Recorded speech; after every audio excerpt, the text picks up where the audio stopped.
las que tengan una fuerza mayor. Vaya, ¿cómo sé cuál es la que tiene fuerza mayor? Tengo que considerar varias cosas. Si tienen, por ejemplo, el dipolo inducido, depende de qué fundamentalmente, del tamaño de la molécula y la polarizabilidad, ¿sí? Si yo tengo una molécula así, o tengo una molécula así, aunque las dos sean diatómicas, yodo, la polarizabilidad del yodo es mucho mayor, entonces la probabilidad de formar dipolos inducidos más grandes es mayor que si yo tengo la de flúor. Creo que te exageré el tamaño, pero bueno. Donde los dipolos inducidos aquí son muy pequeñitos, entonces ¿quién tendrá mayor punto de fusión? Pues la que tiene mayor polarizabilidad. Pero entonces ya no estás comprando diferentes tipos de fuerzas, estás comprando la misma con otra. Si yo estoy comparando una interacción dipolo-dipolo, pues por ejemplo, la de una cetona contra la de un éter, ¿sí? Aquí es un carbono con sus respectivos hidrógenos, ¿sí? Aquí hay un carbono. El dipolo de esta molécula es más grande que el dipolo de esta molécula, por una sencilla razón. ¿Cómo se llama? Este ángulo es diferente de 180, este ángulo pues, es de 180. Y eso hace que las cetonas tengan un dipolo muy grande. Entonces, estás comparando estos dos dipolos, estás comparando el mismo tipo de interacciones intermoleculares, y al comparar el mismo interacciones moleculares tienes que ver qué dipolo es más grande. ¿Sí? Más o menos.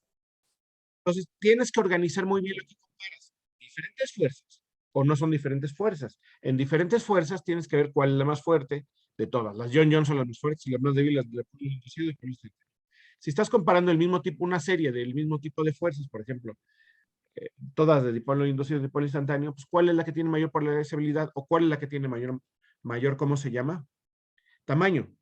En el caso, por ejemplo, de las dipolo inducido, dipolo instantáneo, el tamaño, aunque tengas la misma polarizabilidad de los átomos, pues pasa esto. Por ejemplo, si tienes aquí el propano, digo el butano, tienes una molécula más grande,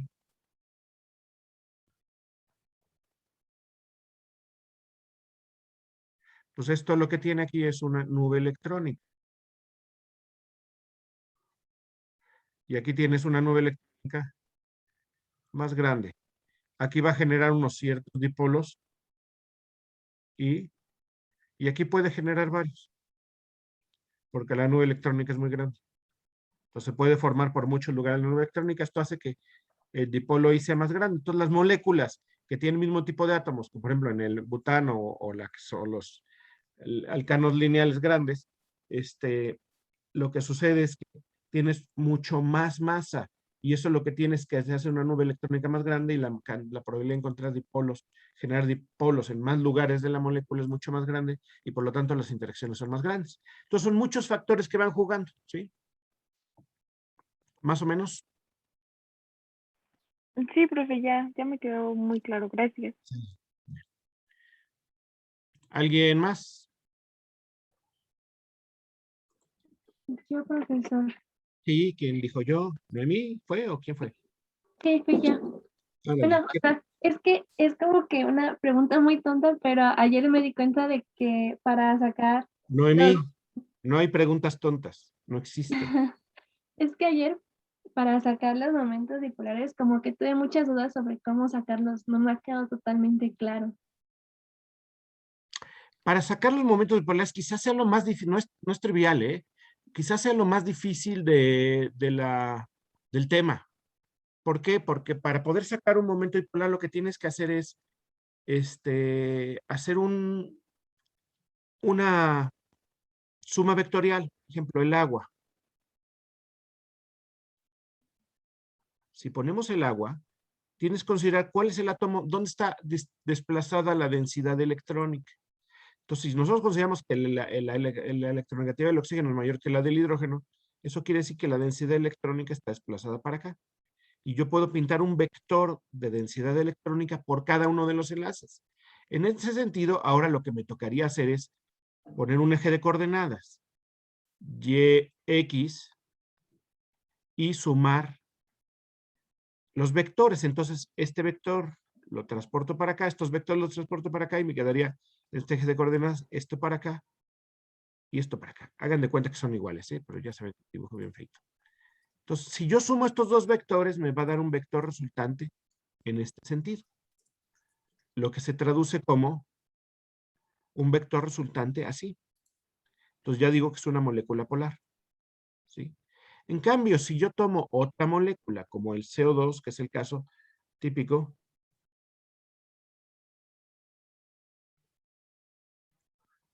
este ángulo de aquí, como no tiene pares electrónicos libres, es de 180.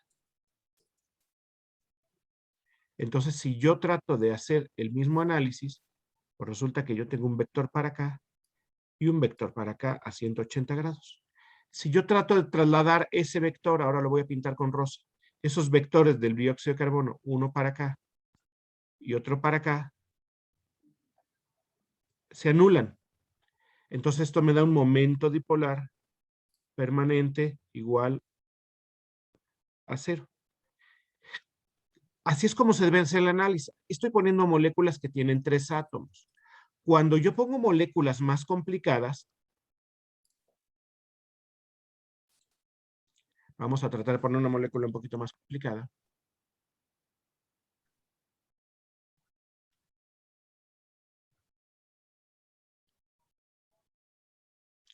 ¿Saben cómo se llama esta molécula? Benceno. Benceno. Entonces, esto tiene hidrógenos.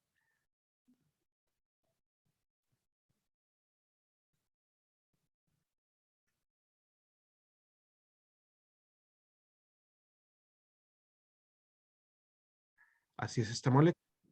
Entonces tengo que empezar a analizar la diferencia electronegativa entre cada uno. Si yo veo aquí hay un carbono y aquí hay otro carbono, la diferencia electronegativa entre carbono y carbono pues, es 0. Pero la diferencia electronegativa entre el hidrógeno y el carbono no es 0. ¿Quién es más electronegativo, el hidrógeno o el carbono? ¿Quién ¿El creen? carbono? ¿Alguien? El carbono. Entonces tengo que ¿El pintar carbono? un vector para acá, luego un vector para acá, luego un vector para acá, y luego un vector para acá, luego otro vector para acá, y luego este enlace que me salió anormalmente deforme, otro vector para acá. Entonces, si yo lo que hago es la suma vectorial, esta molécula es plana, y lo pongo en eje YX, pues tengo que hacer exactamente la misma traducción de cosas. Traslado esos vectores que acabo de pintar para acá, y hay uno para arriba, hay uno para abajo, hay uno para acá, hay uno para acá, hay uno para acá, y hay uno para acá, ¿sale? Entonces, ahí la suma vectorial también es 0. El de arriba se anula con el de abajo, el de la izquierda con el de la derecha y el de la derecha con la izquierda, ¿sí? Entonces se anulan mutuamente. Y esa molécula pues resulta que es no polar, porque no forma momentos dipolares permanentes, es decir, para que sea polar tiene el momento dipolar permanente tiene que ser diferente a 0, y en este caso es 0, entonces no es polar la molécula. Si yo ahora hago una cosa y le digo aquí, vamos a borrar esto, y le voy a poner otro elemento, por ejemplo, flúor.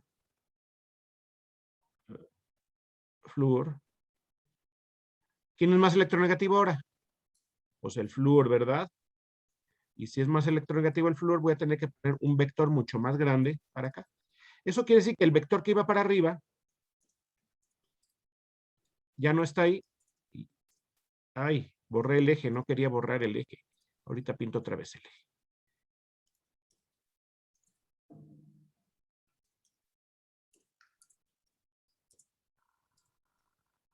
Ahí está el eje. Perdón, se me borró el eje. Y ahora vamos con el verde. Y si yo le digo, vamos a poner este, resulta que esto es un vector sote porque el átomo es muy electronegativo. Entonces, ¿qué quiere decir? El de este de aquí se anula con este de aquí se anula con este de aquí, y este no se llega a anular con este, porque el de abajo rojo no se anula con el verde del flúor porque es mucho más electronegativo el flúor.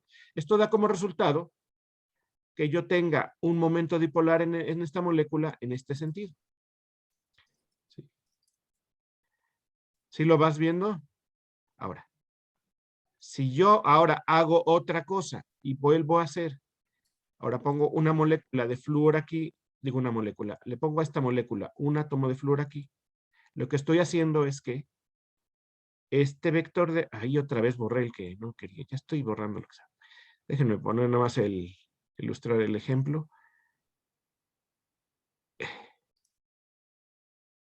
Tengo el vector flúor, se anulan estos dos flúors.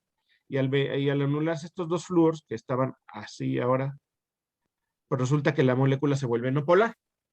Ahora, ojo, esta molécula es no polar, pero tiene flúors que podría formar puente de hidrógeno con un hidrógeno apropiado, ¿sí? Y así hay que ir analizando caso por caso. No es tan trivial el decir el momento dipolar es una receta. Hay una receta más o menos mágica. Si la molécula es muy simétrica, probablemente sea el momento dipolar sea igual a cero. Si la molécula está muy asimétrica, es decir, tiene muchos átomos electronegativos por un lado y por el otro lado no, entonces probablemente tenga un momento dipolar igual a cero, ¿sí? ¿Más o menos quedó claro? Sí, ya, profesor. Sale. ¿Vamos bien? ¿Alguna otra duda?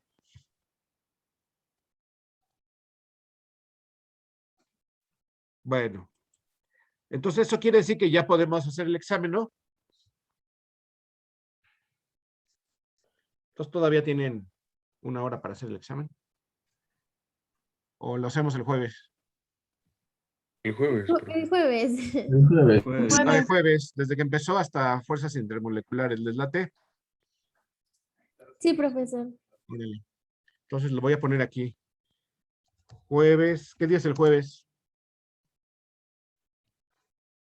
7.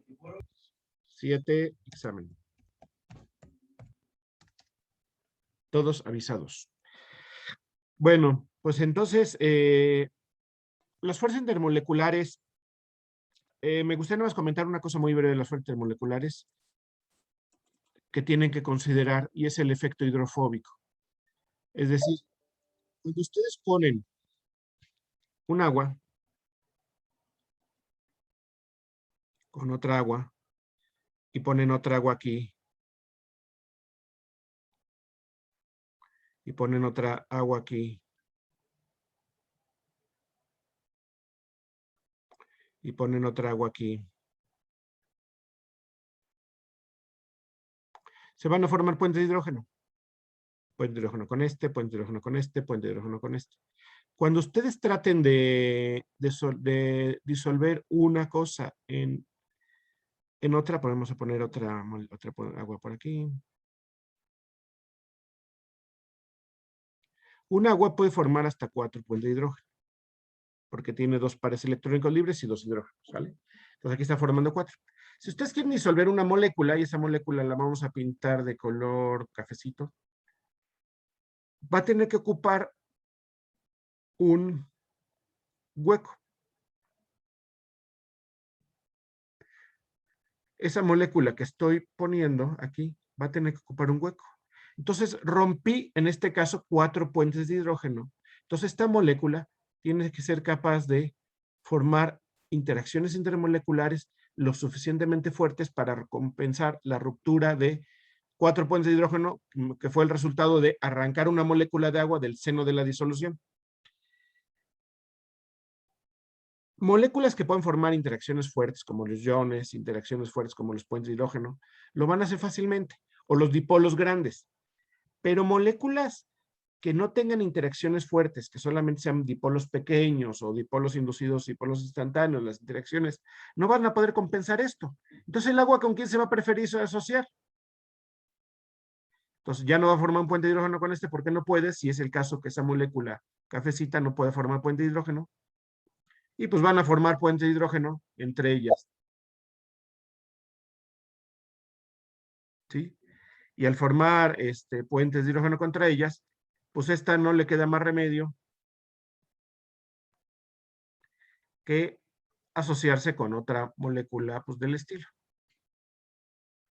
Entonces, a eso se le llama efecto hidrofóbico, como que el agua, que tiene interacciones fuertes, repele a la otra molécula. Y es lo que sucede con el agua y el aceite. No es que el agua repela al aceite porque haya interacciones de repulsión, es que las interacciones de atracción agua-agua son mucho más grandes que las agua-aceite. Entonces el agua se prefiere asociar consigo misma, por decirlo de alguna manera, o el balance energético de asociación agua-agua es mucho más favorable que el del agua aceite, y por eso hay una segregación de fases. A eso se le llama efecto hidrofóbico y es muy normal en la naturaleza. Las proteínas, las enzimas, los lípidos, los fosfolípidos, las membranas, todo ocupan ese tipo de fenómeno, ¿no? De tal manera que yo cuando tengo una molécula anfifílica, por ejemplo, esta, vamos a ponerla aquí.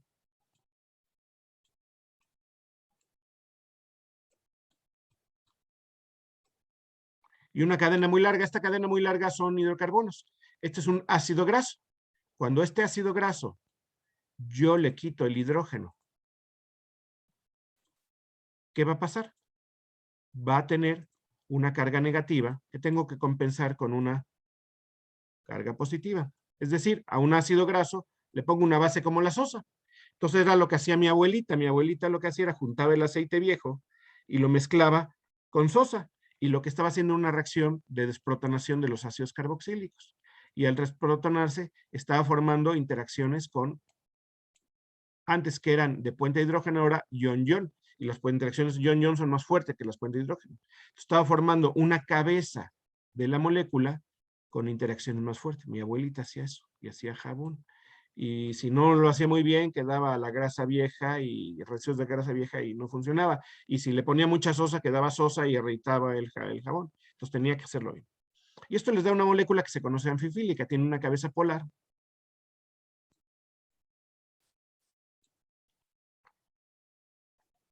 Que puede interaccionar a través de iones o de algunas otras interacciones fuertes. Y una cola que va a tener interacciones dipolo inducido, dipolo inducido. Entonces, por ejemplo, cuando ponemos esta molécula en el agua, tienen agua, la cabeza se va a colocar en la superficie del agua, interaccionando muy bien con el agua, y las colas no pueden meterse al agua. ¿Por qué? Porque romperían un montón de puentes de hidrógeno. Toda esta zona de aquí, tendría que romper un montón de puentes de hidrógeno para poder meterse. Entonces, lo que hace esa cola es algo muy sencillo. Se orienta hacia arriba, ¿sí? Se orienta hacia arriba, se orienta hacia arriba, se orienta hacia arriba, se orienta hacia arriba. Y en el momento que cubrimos la superficie, ¿qué va a suceder? Pues la molécula no le va a quedar más remedio que empezar a organizarse. Y empieza a hacer esto.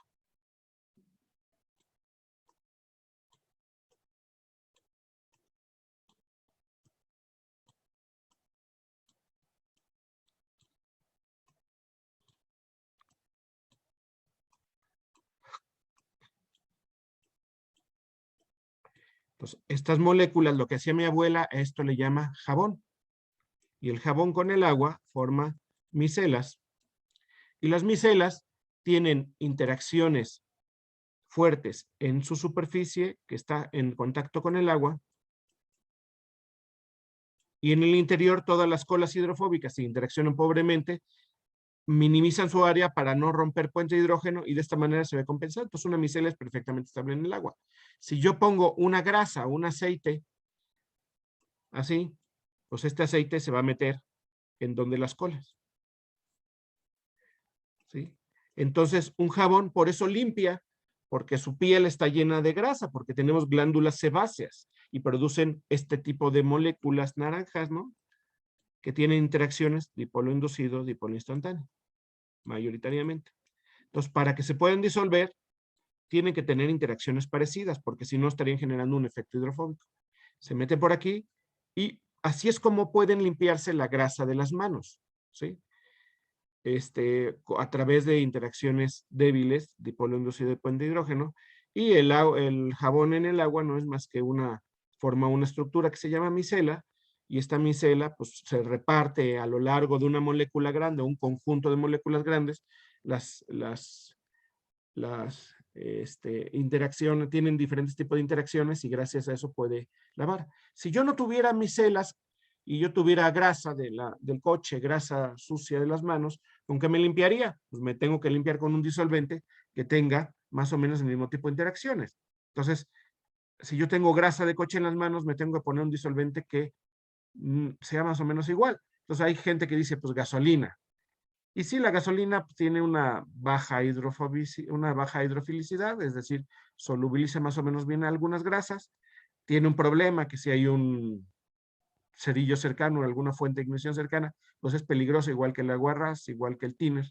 Entonces no es muy conveniente lavarse con tiner y con aguarrás porque pues, se pueden tener un accidente. Entonces mi abuelita también decía que era muy sabia, una mujer michoacana muy sabia, decía, límpiate las manos llenas de grasa. Un día llegué a la casa cuando era chavito y le había ayudado a un papá a arreglar algo del motor del coche y tenía las manos negras de la grasa del coche.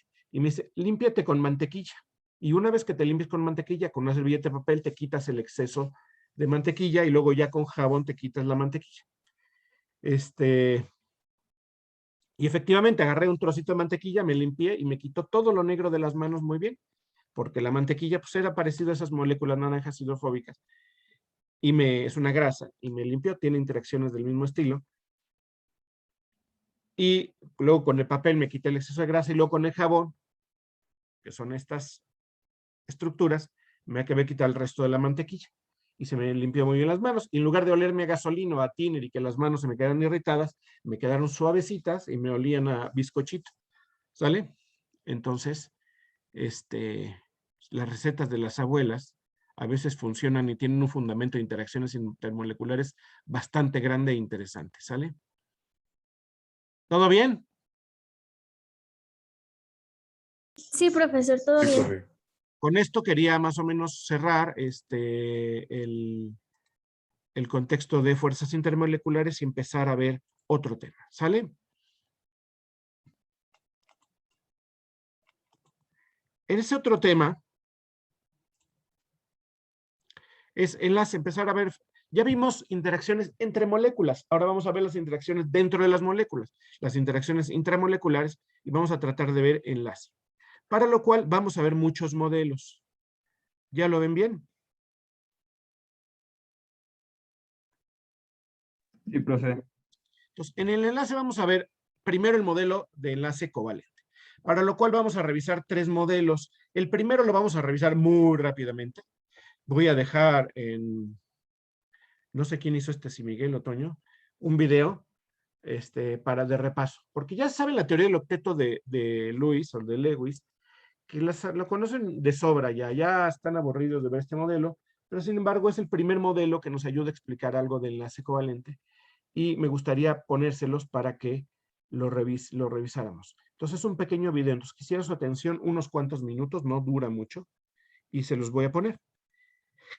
Lo pueden encontrar en el canal de Cadmio, si lo quieren ver cuantas veces quieran, ¿sí? En el YouTube, ¿sale? Entonces, si lo ponemos, vamos a recordar de qué va el modelo de las estructuras de Lewis. En este curso de apoyo docente con material interactivo Cadmio de la Facultad de Química, estudiaremos los símbolos y las estructuras de Lewis de compuestos covalentes sencillos. Acompáñanos. La tabla periódica es uno de los mayores esfuerzos de inteligencia humana por aportar un orden al aparente caos de la naturaleza de las cosas. La tabla está conformada por 118 elementos, ordenados por su número atómico creciente, y repartidos en 18 grupos, 7 periodos y 4 bloques. Los elementos de los bloques S en azul y P en verde constituyen a los elementos representativos. Una de las propiedades periódicas más importantes de estos elementos es la cantidad de electrones de valencia que tienen. Todos los elementos del grupo 1 tienen un electrón de valencia, mientras que todos los elementos del grupo 16 tienen 6. La única excepción para estos elementos es el helio, que pese a estar en el grupo 18, solo tiene 2 electrones de valencia. Esto mismo lo puedes observar con la escritura de las configuraciones electrónicas de los elementos representativos. Como puedes ver, el grupo en la tabla periódica determina la cantidad de electrones de valencia. Recuerda que estos electrones de valencia son los más alejados del núcleo y son aquellos que participan en la formación de enlaces químicos. Lewis propuso una manera sencilla y útil de representar estos electrones de valencia de los átomos, en lo que ahora se conoce como símbolos de Lewis. El símbolo de Lewis para un elemento consiste en el símbolo químico del elemento más un punto por cada electrón de valencia. Por ejemplo, el oxígeno tiene la configuración electrónica 1s2, 2s2, 2p4. Por tanto, su símbolo de Lewis muestra 6 electrones de valencia. Los puntos se colocan en los 4 lados del símbolo atómico, arriba, abajo, a la izquierda y a la derecha. Cada lado puede dar cabida a 2 electrones como máximo. Los 4 lados del símbolo son equivalentes. La colocación de 2 electrones es arbitraria, por lo que cualquiera de las 2 representaciones que se presenta es correcta. Lewis también propuso que los átomos se combinan, es decir, ceden, aceptan o comparten electrones hasta alcanzar una configuración electrónica más estable, como la de un gas noble, lo que significa estar rodeado de 8 electrones. Un octeto de electrones consiste en subcapas S y P llenas. En términos de símbolos de Lewis, un octeto puede visualizarse como 4 pares de electrones de valencia dispuestos alrededor del átomo, como en el caso del neón. Aunque los símbolos de Lewis describen correctamente el enlace iónico, en los que los electrones de valencia son transferidos, lo cierto es que esta notación se utiliza más comúnmente para el enlace covalente, en el que los átomos se enlazan compartiendo sus electrones de valencia.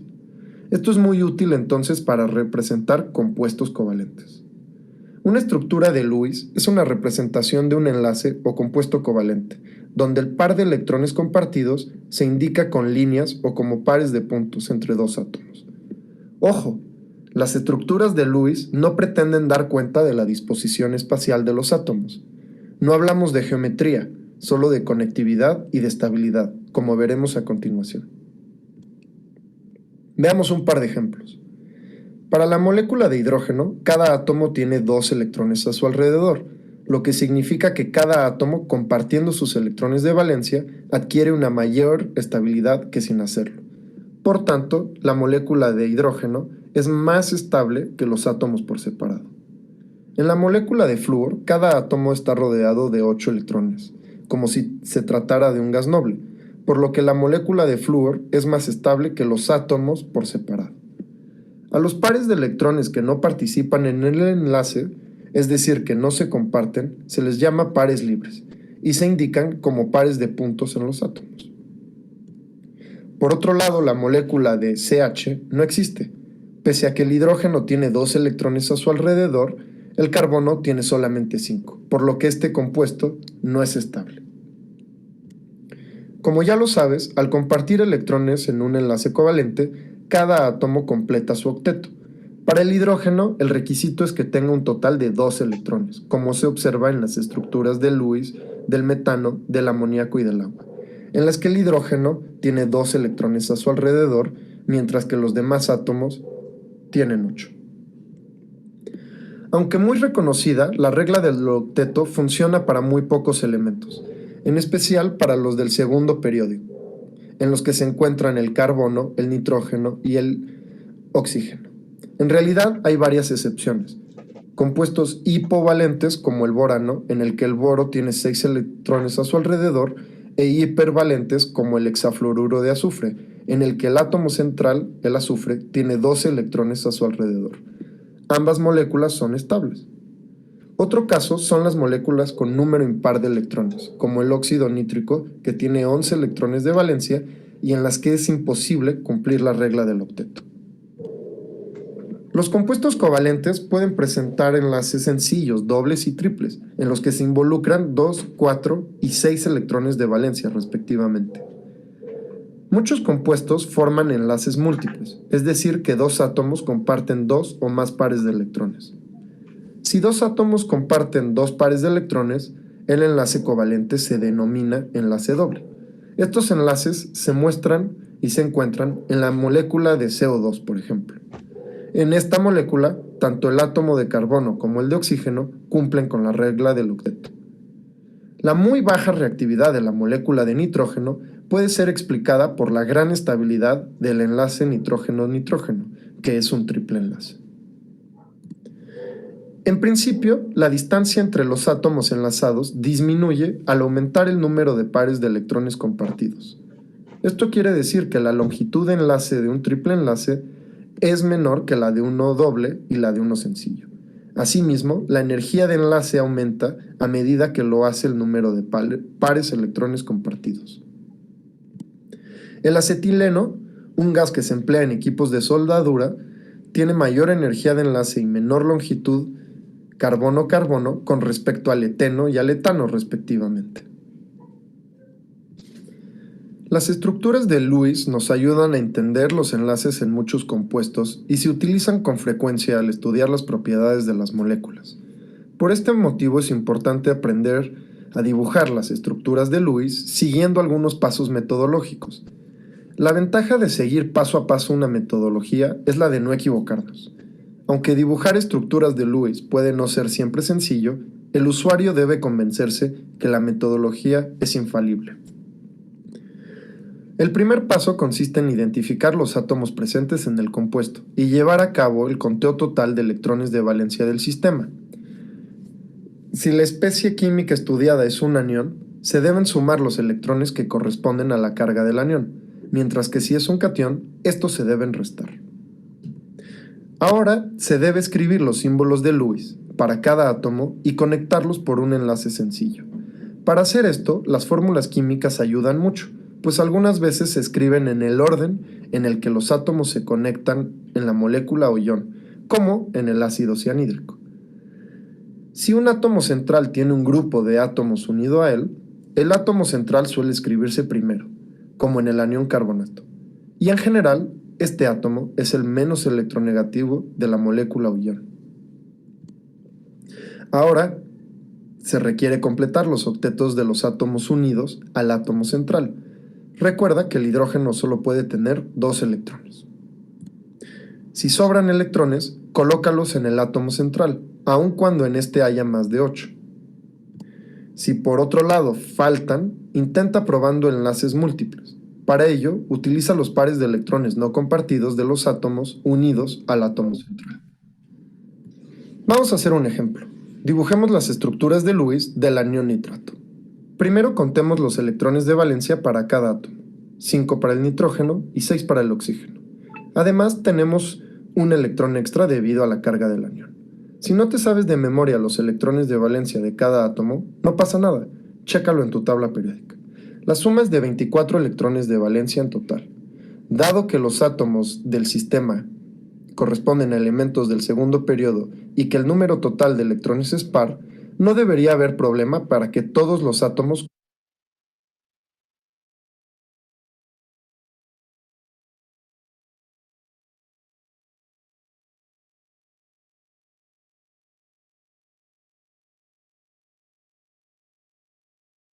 Profe, está muteado. No lo escuchamos. Perdón. Lo que vamos a dejarlo aquí, yo supongo que ya todos ustedes saben hacer estructuras de Lewis, entonces si alguien no lo sabe hacer, pues mal. Y si no lo saben hacer, lo que tienen que hacer es pues echarle ojo. Hay muchos libros que lo explican y están este video y la parte 2 en Cadmio, que se lo recomiendo mucho. Lo que quería ver es, pues si se fijan, ahí Miguel nos dice varias cosas. Pues las estructuras de Lewis son muy sencillas, pero también no cumplen muchos de los casos. Entonces, cumplan con la regla del octeto. Es un modelo que falla bastante. ¿Por qué? Porque pues es un modelo muy limitado. Si yo parto del nitrógeno y del oxígeno para formar monóxido de nitrógeno, pues yo sé que al oxígeno le faltan 2 electrones para completar su octeto. ¿Sí? Tengo aquí 1, 2, 3, 4, 5, 6. Y el nitrógeno tiene 5 electrones. 1, 2, 3, 4 y 5. Entonces aquí voy a formar un enlace doble y aquí voy a formar otro enlace de tal manera que el oxígeno completa su octeto, pero el nitrógeno no lo puedo completar porque nada más tiene 5 electrones, entonces no hay manera que lo complete. Entonces, para una molécula tan sencilla que es diatómica, teniendo un número atómico par, un átomo y el otro átomo número atómico impar, pues no hay manera que yo haga combinaciones con dos números, uno par y uno impar, y me dé par, que sería el 8. Entonces, pues ahí ya cae por tierra la teoría del octeto de Lewis. Entonces, esa la vamos a dejar para algunas cosas, como la teoría de repulsión de pares electrónicos de la capa de valencia, para algunas cosas de ese estilo, pero no nos va a servir para entender mejor el enlace, ¿sí? Por eso tenemos que recurrir a algunas otras cosas. Y una de estas es lo que conocemos como teoría de enlace-valencia. Vamos a darle un vistazo muy rápido a la teoría de enlace-valencia. La teoría de enlace-valencia surge cuando ya se conocía el modelo, ya se había desarrollado el modelo más común y corriente de estructura electrónica, que era el modelo de Schrödinger, donde pues ya conocemos los orbitales, ¿no? Sabemos que un carbono pues tiene en su capa de valencia un orbital S y 3 orbitales P, el PX, PY y PZ. Y pues los científicos dijeron, si nosotros podemos explicar la estructura de un átomo, pues a lo mejor podemos explicar la estructura de moléculas. Y lo primero que propusieron fue esto. Pero si nosotros analizamos el fracaso de la teoría de enlace-valencia ante esto, pues vamos a ver por qué fracasó. Entonces, ¿por qué fracasó? Y fracasó porque si nosotros vemos moléculas bien conocidas como el metano, sabemos que tienen ciertas características. Tiene una forma tetraédrica, el ángulo entre los enlaces es 109.5 grados.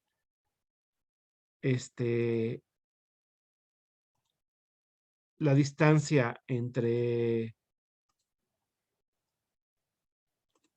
cada uno de los enlaces es 109 Armstrongs. Y si yo le quiero poner la estructura del octeto de Lewis, el carbono tiene 4 electrones, el hidrógeno tiene un electrón y se forman 4 enlaces covalentes. Entonces ahí está bien explicado. Pero si yo quiero verla con Schrödinger, pues yo lo que tengo que considerar es que tengo un orbital S y 3 orbitales P en el carbono, y esos orbitales S y esos orbitales P en el carbono, pues lo que me van a hacer es combinarse esos orbitales para poder formar enlaces. Si yo combino un orbital, los orbitales de los átomos, yo lo que veo es que la configuración electrónica es 1s2, 2s2, 2p2, pero pues en realidad eso está repartido como un enlace. Los electrones pues van a estar uno en X y uno en Y de los orbitales P de esa configuración electrónica, y tendremos que usar esos orbitales para combinar. Una de las proposiciones es que uno de los electrones de S se promueva de los dos S se promueva a uno de los P para tener un electrón cada uno. Si nosotros estamos presuponiendo en el modelo anterior que el enlace es la combinación de dos electrones, uno proveniente del hidrógeno y uno proveniente del carbono, pues aquí lo vamos a tener que hacer igual, pero considerando los orbitales. Entonces, aquí se me movió este hidrógeno. Entonces, entonces vamos a tener que hacer esto. Que la energía de los orbitales, vamos a tener un electrón en S y 3 electrones en cada uno de los orbitales P. De esta manera, cuando yo lo combine, lo voy a combinar con el orbital S del hidrógeno, que está puesto aquí como ¿cómo se llama? Como el moradito. Entonces, si yo pongo eso, se me va a combinar un electrón a un electrón y con un orbital a un orbital, y yo voy a tener 3 combinaciones. Eso es lo que me diría la teoría de Schrödinger. Y lo que me dice es que pues, la geometría sería en X, en Y, en Z, parecido a un eje de coordenadas, y la en S pues, podría ser cualquier cosa. Esto diría que tengo 3 enlaces iguales y uno diferente. Y que tengo una geometría que estaría orientada como está puesta ahí. ¿Sí? Y lo que sucede es que que vienen por aquí los hidrógenos en S y el otro por acá, y pues tendría una cosa bien loca, ¿no? Una geometría totalmente irregular, con distancias diferentes de un enlace con respecto a los otros tres, y la geometría no es la tetraédrica. Entonces, eso no corresponde a la realidad. Entonces, la teoría de Schrödinger, simplemente haciendo este simple ejercicio, cae por tierra para poder explicar enlace en moléculas. Simplemente haciendo este ejercicio, ¿no? Que las orbitales se pueden combinar directamente los de los átomos que forman la molécula. Porque no me resulta la geometría, ni a los enlaces, ni nada. Entonces, por eso viene uno de los héroes de nuestra química, que es el famosísimo Linus Pauling, o Linus Pauling, como le quieren decir, que desarrolló por primera vez la teoría de hibridación, basado en muchas otras cosas, no es solo él, ¿no? O sea, basado en trabajos de Hitler y London, etcétera, con el fin de explicar la estructura de las moléculas como el metano, ¿no? Y lo que dice es, pues sí, yo puedo hacer esta combinación. Esta combinación es un orbital. Cada electrón voy a combinar 3 orbitales p y un orbital en s, y lo que voy a hacer es combinar los orbitales atómicos para tener nuevamente orbitales atómicos diferentes, que no va a ser el s el que se me combine ni el p, sino va a ser una mezcla entre s y p, y eso le voy a llamar orbital híbrido. Por eso esta teoría también se le conoce como la de los orbitales híbridos. Al tener esto, pues lo que hacemos es, en realidad, hacer una combinación de las funciones de onda, y estas serían las combinaciones de las funciones de onda, las que estoy representando aquí, donde la función de onda del 2s con las del 2px, py, pz, las sumas y restas, combinaciones lineales. Las combinaciones lineales son esas. Y lo que representa esquemáticamente es que voy a combinar un orbital s con 3 orbitales p para tener 4 orbitales híbridos. Si yo hago estas combinaciones, me van a salir 4 orbitales idénticos. La diferencia entre cada uno de esos orbitales es que van a estar orientados en el espacio en diferentes formas, que son las que están representadas aquí, con una forma tetraédrica. Y eso sí corresponde a lo observado experimentalmente. Cuando combino este S con estos P's, me da los orbitales híbridos, que son los que tengo acá, los que están en rojo y azulito. Si se fijan, ya no se parece a una orbital PZ, PX y PY, ni un orbital S, es una combinación entre los dos, y me va a dar en forma tetraédrica. De esa manera, cuando yo tengo 4 sustituyentes con carbono, voy a decir que el carbono va a tener una hibridación sp3, y eso corresponde a un tetraedro. La hibridación de 3 orbitales p más un ds da como resultado 4 orbitales híbridos con estructura tetraédrica. Estarían orientados en esa figurita, en esa forma, ¿sale? Y el ángulo sí correspondería con lo observado experimentalmente, 109.5 grados. De esta manera yo puedo explicar todas las moléculas sencillas, fácilmente. Cuando yo combino ahora nada más 2 orbitales p, porque nada más tengo 3 sustituyentes, voy a combinar 2 p's y 1 s, voy a tener 3 orbitales híbridos. Las funciones de onda correspondientes para hacer la suma, la combinación lineal, son las que están ilustradas aquí. El orbital híbrido sp2, porque tiene 2 orbitales p y un s, va a tener estas combinaciones. Esto resulta de una combinación lineal, no lo vamos a demostrar matemáticamente en esta clase, y me da esto, y me da como resultado que yo tenga algo triangular, es decir, que tenga algo en esta forma, ¿sí? Un orbital sp2, cuando tengo 3 orbitales sp2.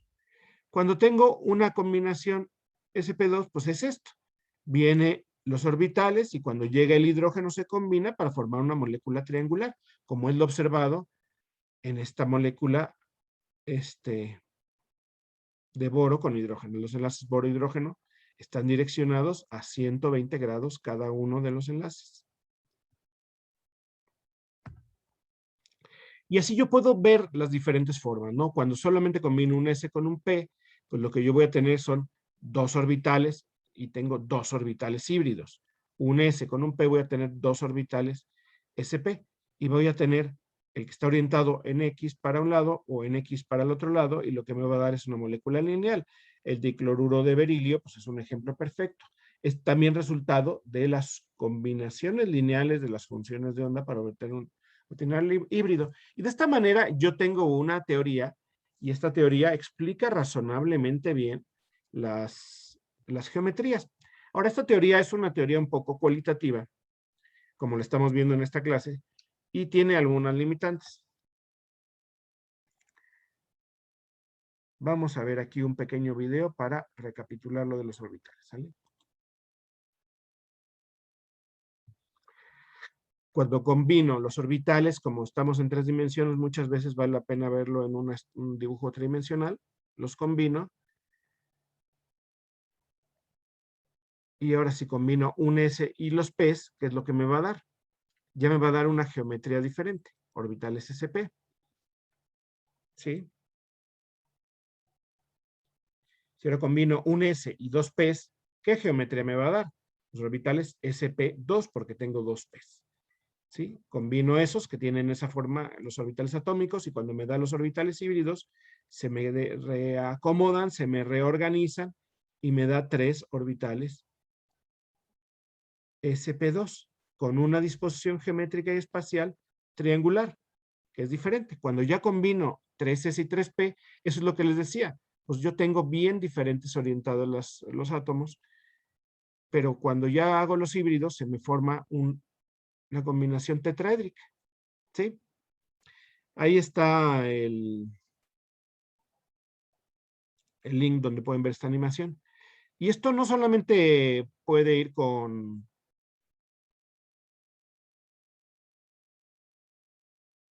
los, ¿cómo se llama? Con átomos reales, sino también los pares electrónicos pueden ocupar un orbital híbrido, de tal manera que el amoníaco me puede funcionar de esa manera. El par electrónico libre ocuparía, contando el par electrónico libre, pues a un tetraedro. ¿Sí? De esta manera, si recapitulamos, cuando se nos combinan dos orbitales, un S y un P, voy a tener una geometría lineal y me va a dar unos orbitales SP.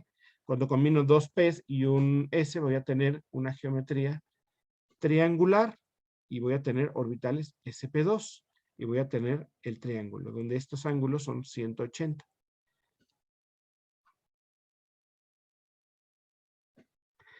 Esto se ve en química orgánica y hasta aquí es donde vemos en química orgánica las habilitaciones SP, SP2 y SP3. Y es importante en la naturaleza, ¿no?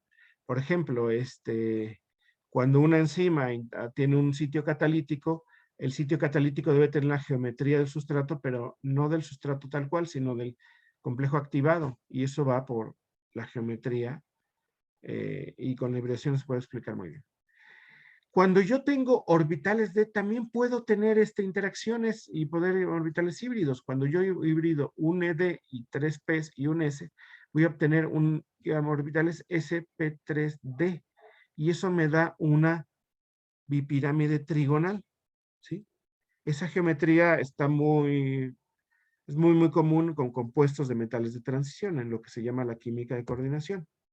Cuando combino otro de los orbitales de él, que es X cuadrada y Y cuadrada, que tiene otra orientación, está orientado directamente sobre los ejes X y Y, lo que voy a tener es una pirámide de base cuadrada, es decir, tengo un cuadrado y de forma axial otra especie, otro sustituyente, que me va a dar como una pirámide de base cuadrada. Cuando ya combino esos dos orbitales D y 3 P's y un S, voy a tener 6 orbitales, porque estoy combinando 6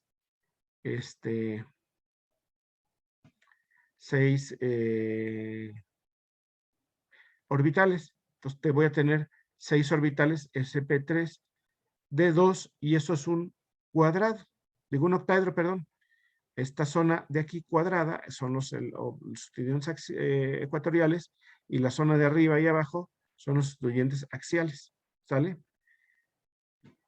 Hay veces que en la naturaleza encontramos 4 sustituyentes y vemos que la geometría cuadrada es normal y no la tetraédrica cuando tenemos 4 sustituyentes. Y eso lo podemos explicar a través de una hibridación SP2D, donde un orbital D está participando, 2 P's y un S, y eso me da orbitales cuadrados. Eso es muy común para el paladio y el platino, ¿no? Para esas geometrías. De hecho, algunos fármacos como el cisplatino, que son anticancerígenos, aprovechan esta capacidad y funcionan muy bien en ese sentido, porque tienen una geometría cuadrada. Y se ha aprovechado en farmacia y en medicina. Eso lo veremos un poco más adelante. Entonces, de esta manera yo puedo explicar los orbitales de híbridos de muy diversa manera. Esto me explica la geometría. Esto me explica ese tipo de propiedades, que las distancias sean más o menos iguales y que no cambien mucho las direcciones de los enlaces. Pero es una teoría que tiene sus cojeras, que tiene sus limitaciones. Y esta teoría tiene sus limitaciones por una sencilla razón, y es que no es predictiva. Me ayuda a explicar, pero yo ya viendo la geometría digo, es que tiene una geometría tal cual. O es predictiva a medias, tiene muchas limitaciones. Por eso, pues la estamos viendo muy rápido. A mí no me hace tan feliz porque tiene bastantes limitaciones. Y me gusta verlo mejor de otra manera, la teoría del octeto de Lewis. Entonces,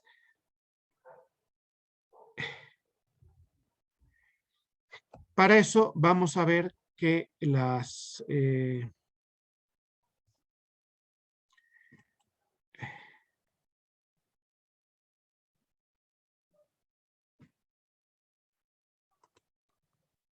si nosotros nos vamos a los modelos, la teoría del octeto de Lewis es muy limitada. La teoría del enlace de valencia ya funciona un poco mejor, aunque le estamos forzando un poco la mano, es poco predictiva. Lo que nos quedaría ver sería teoría de orbitales moleculares. Y la teoría de orbitales moleculares es la que hasta la actualidad es una de las que mejor funciona. Hay muchas otras todavía, pero vamos a ver la teoría de orbitales moleculares y nos van a tratar de explicar ese tipo de cosas, y con eso podríamos ver bien el modelo de enlace covalente. Pero me gustaría ver esto ya la próxima clase. ¿Sí? Entonces, les voy a dejar una serie de ejercicios de teoría del octeto de Lewis y teoría de enlace de valencia para que me los hagan, pero me los hagan después del examen. Ahorita no. Ahorita se van a concentrar en el examen. Y vamos a empezar a ver todo esto la próxima clase. No quiero empezar orbitales moleculares porque si no va a estar cojo. Entonces, el miércoles vamos a tener examen, y el mismo miércoles les dejaré una serie de ejercicios y preguntas de la teoría de enlace de valencia y del octeto de Lewis. Con eso, el próximo martes, que ya es una clase normal, vamos a discutir alrededor de teoría de enlace de valencia, octeto de Lewis, y vamos a empezar a ver orbitales moleculares. ¿Sale? Recuerden que el examen es importante que consideren todo lo que hemos visto, ¿no? Que son origen de los elementos, lo de los minerales, lo de las aplicaciones, lo de las propiedades periódicas, periodicidad, propiedades periódicas. Vamos a ver cómo cambian, que me pueden explicar una propiedad por qué funciona así, que lo entiendan, y todas las propiedades tienen que saber lo que son, ¿no? Potencial de ionización, afinidad electrónica, polarizabilidad, electronegatividad de Pauling, electronegatividad de Millikan, todo eso tienen que ver y cómo funciona periódicamente. Y también todo lo que son fuerzas intermoleculares va a venir en el examen. ¿De acuerdo? Sí, profe. Sale, pues entonces si no hay dudas o comentarios, lo vamos a dejar aquí el día de hoy y nos vemos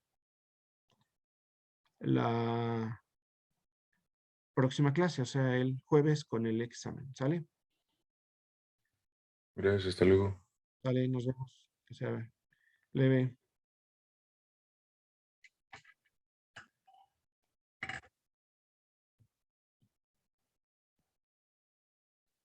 Hasta luego, profe, gracias.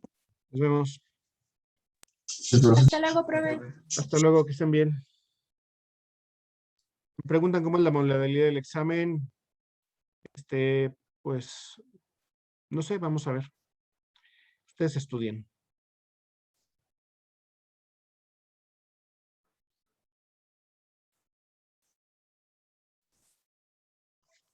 Muy bien, Toño. Muy bien, pues nos Dice, vemos. sí, un favor.